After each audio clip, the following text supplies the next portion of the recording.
I just said I was a truck driver. Yeah. That I smuggled a lot of weed, and I smuggled weed from places like McAllen, Texas, Santa Rosa, New Mexico. I did a lot of runs out of Tucson and Nogales, Arizona. Phoenix became my little hub in the 90s.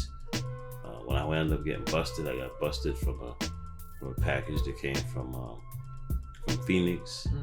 You know, so, but you said, you know, who am I? Like I said, I grew up in Sicklerville. I did my little Army thing. I was in the Army for a couple years. When I got out of the Army in 1991, I got out of the Army like, man, I got out of the Army June 26th, which was basically 6 weeks before Saddam Hussein liberated Kuwait and started the Persian Gulf War. Right.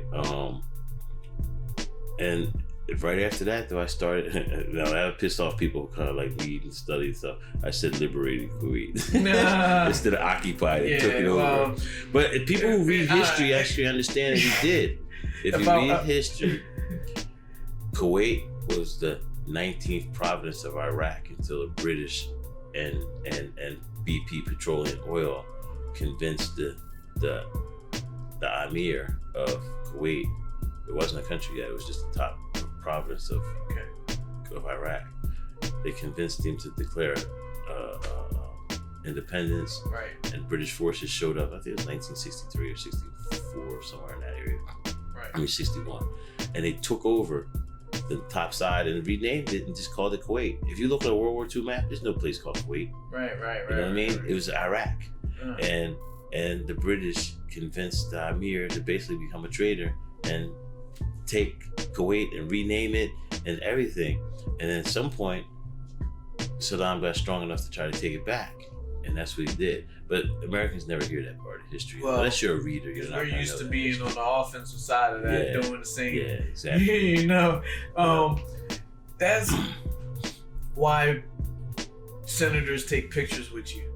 That's why you can get on Viceland, because you can pull that charismatic. When people don't, you know, you're not just a weed man. You know, you're in there. You know, I don't know what happened to me, man. I read, and nowadays I read on my phone. But I used to carry books everywhere. I constantly read newspapers, like constantly. So I had these millions and millions and millions of useless facts in my head. Like when I watch. Here we go again, yo. When I watch. You know it's a boxing gym, right?